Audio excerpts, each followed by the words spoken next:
दोस्तों, यह haunted story Uttarakhand के देहरादून में रहने वाले वीरेंद्र राज जी के जीवन की एक सच्ची घटना है। आज से ठीक 33 वर्ष पहले अपनी कड़ी मेहनत व परिश्रम से वीरेंद्र राज का चयन स्टेशन मास्टर के पद पर हो चुका था। उनकी पहली नियुक्ति सहारनपुर से 200 किलोमीटर दूर स्थित निरंजनपुर नामक एक छोटे शहर में हो जाती है। उनके पूरे घरवाले उनके इस चयन का विरोध कर उसको वहां जाने से रोकने लगते हैं और कहते हैं कि तुम दोबारा से प्रयास करो, तुम्हें पुनः सफलता मिलेगी और नियुक्ति भी इससे कहीं अच्छी भली जगह ही मिलेगी। पर अभी तुम वहां बिल्कुल मत जाओ, क्योंकि वीरेंद्र राज के पिता भी एक रिटायर्ड स्टेशन मास्टर हुआ करते थे। पर वीरेंद्र राज नहीं माने, क्योंकि वे एक नास्तिक व भूत प्रेतों पर तनिक भी विश्वास न करने वाले एक निर्भीक इंसान थे। उन्होंने कहा कि ये सब सिर्फ प्रारंभिक कठिनाइयां हैं, मात्र 1-2 सालों ही बाद से स्वतः ही मुझे अच्छी जगहों पर ट्रांसफर मिलने लगेगा। और वे अपने माँ बाप का आशीर्वाद लेकर अपने गंतव्य पर निकल गए। पूरी यात्रा के दौरान बातों बातों में उनकी अन्य यात्रियों से काफी अच्छी बातचीत होने लगी थी, और जैसे ही उन्होंने उन्हें अपने गंतव्य स्टेशन के बारे में बताया तो वे सब उनसे बड़ी ही अजीब सी समी दृष्टि से उन्हें देखने लगते हैं और उनसे दूर हो जाते हैं। फिर जब उन्होंने उनसे पूछा कि आखिर ऐसी क्या बात है जो अचानक आप सब इतने चुप से हो गए हो, जिस पर वे यात्रीगणों ने बड़ी ही विनम्रता पूर्वक वीरेंद्र राज को उत्तर दिया कि ऐसा कुछ भी नहीं है, और बड़ी ही होशियारी से इस टॉपिक को ही चेंज कर दिया।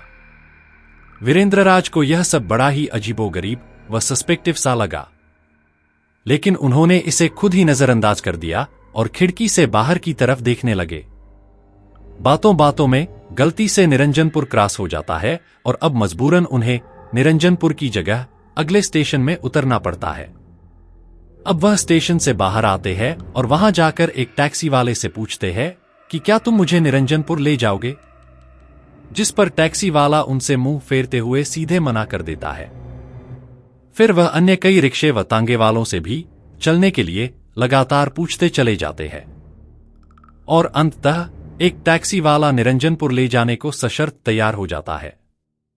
उसकी शर्त यह थी कि वह उन्हें गांव की सरहद यानी सीमा पर ही छोड़ देगा, और बाकी गंतव्य तक पूरा बचा रास्ता उन्हें स्वयं पैदल ही तय करना होगा।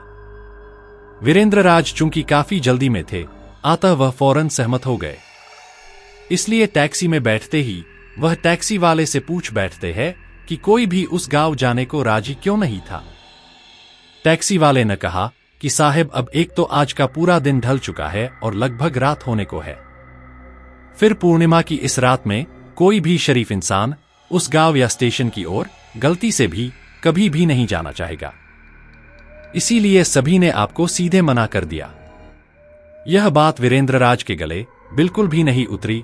वे मन ही मन में सोचने लगे कि 1-2 तो दूर, साला पूरा गांव का गांव ही अंधविश्वासी है। इसलिए वह टैक्सी वाले से पुनः पूछते हैं कि आखिर ऐसी कौन सी बात है, मुझे भी तो बताओ। इस पर टैक्सी वाला क्रोधित होकर कहता है कि देखिए साहिब, हमें पहले ही देर हो रही है, और वैसे भी हम अब आपके इस स्टेशन के बिल्कुल पास ही पहुंच चुके हैं। अब आप कृपया यहीं पर उतर जाइए और बाकी की बची दूरी अब आपको पैदल चलकर स्वयं ही तय करनी होगी। चूंकि वीरेंद्र राज के गांव पहुंचने के पहले ही अंधेरा हो चुका था, इसीलिए प्रवेश करते समय वीरेंद्र राज को सब कुछ बड़ा ही अजीब सा महसूस हो रहा था, क्योंकि वहां एक भी इंसान दूर दूर तक दिखाई नहीं दे रहा था।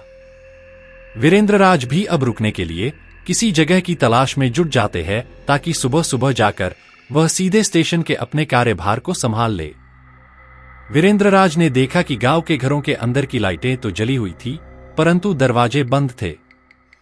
रात बिताने के लिए उन्होंने एक घर का दरवाजा खटखटाया, लेकिन उन्हें दरवाजे के पीछे से रूखा सा जवाब मिलता है कि चले जाओ यहां से और हमें परेशान मत करो, क्योंकि हम दरवाजा नहीं खोलेंगे और ना ही हम आपकी कोई मदद ही कर पाएंगे।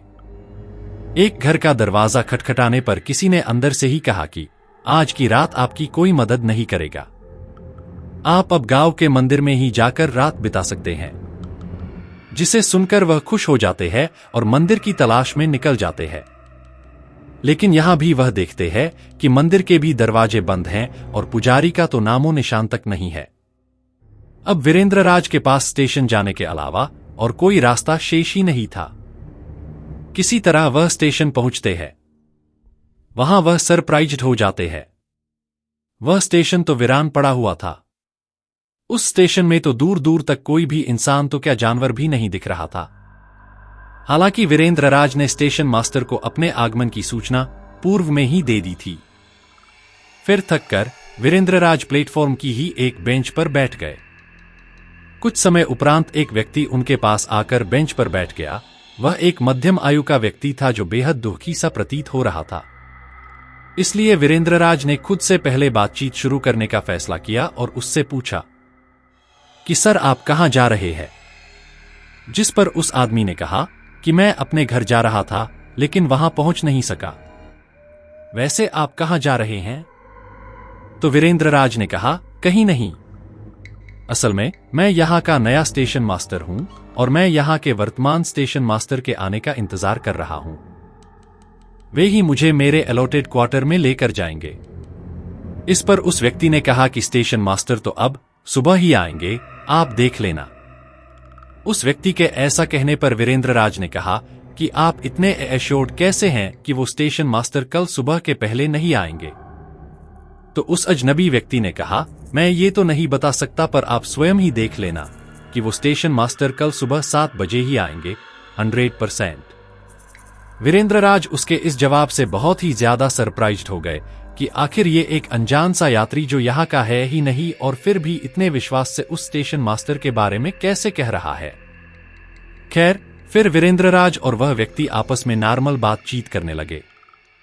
इसी बीच जैसे ही रात के ठीक 10 बजे तभी उन दोनों को सामने से स्टीम इंजन वाली एक ट्रेन आती हुई दिखाई देती है।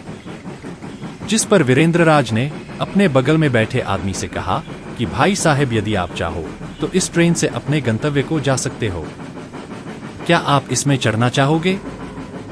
लेकिन उस आदमी ने कोई भी जवाब नहीं दिया।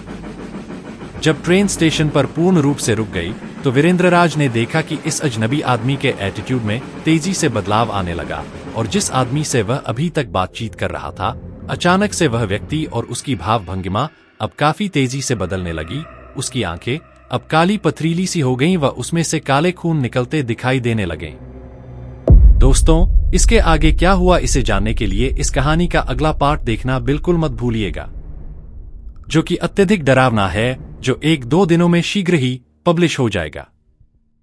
तब तक के लिए नमस्कार।